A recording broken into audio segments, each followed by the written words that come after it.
Let's talk weather. Scott Padgett, the closer we get to the weekend, the more I hear you talk, the better the weekend forecast is. Yeah, weekend forecast is going to be great. I just want to point out real fast, too, that our Weather on Wheels program that we have, that we would go to schools around North Texas, it's now virtual. So if you want to enter your school into that, go to cbsdfw.com, enter your school, and then we will virtually visit your classroom, talk about all the fun science of weather. There we are, Jeff, Annalise, myself, and Aaron. So go ahead and enter there, and we'll be visiting you relatively soon. All right, what visited us today? We had some rain, some isolated storms pop up. Looking at the radar, though, right now we are remaining nice and dry, widening out the view.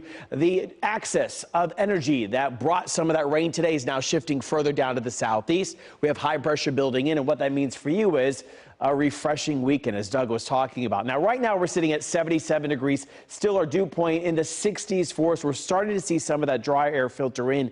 That will be the story going through tomorrow. But I still expect to see temperatures holding in the mid-60s to the low 60s to start out your day. And then into tomorrow afternoon, we warm our way into the mid-80s.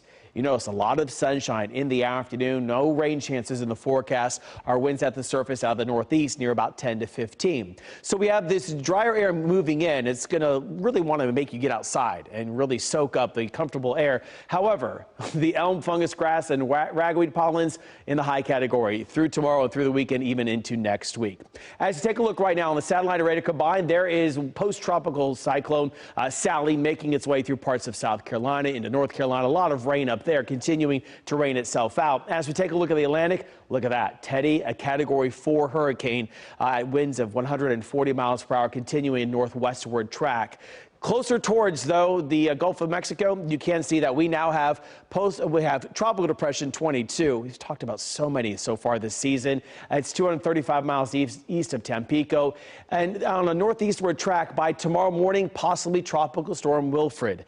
The last name there on that list for us as we take a look going through the weekend, still Tropical Storm, possibly a Category 1 hurricane by Sunday morning. And then going into Sunday afternoon, into Monday into Tuesday, meandering off the coast line of South Texas, east of Brownsville. So tropical names, as we talked about, we're going to make it up through Wilfred, and then after we get there, if we have more, we go into the Greek alphabet. That will be the second time that's ever happened in history for us. First time was back in 2005. This weekend, though, nothing historic, just beautiful weather, low 80s for highs, morning temperatures near 60, small rain chances Monday and Tuesday with that tropical moisture close by, Doug. Looks great.